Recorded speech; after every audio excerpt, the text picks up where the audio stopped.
একটা ছোট্ট ইঁদুর, নাম তার চিকু। এক পুরনো ভাঙা বাড়ির কোণে একা বাস করত।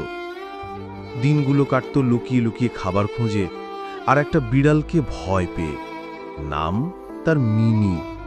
দেখতে ভয়ঙ্কর, আগুনের মতো চোখ। কিন্তু একদিন হঠাৎ মিনি দৌড়ে এসে ধপ করে পড়ে গেল চিকুর সামনে।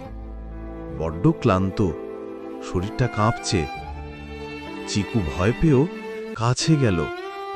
দেখল মিনি একদিন ধরে কিছু খায়নি। চিকু সিদ্ধান্ত নিল, আর ভয় নয়, এবার দয়া দেখাবে সে। ও অল্প একটু খাবার এনে দিল মিনির মুখের সামনে। আর মিনি চোখে পানি নিয়ে ধীরে ধীরে খাবারটা খেল।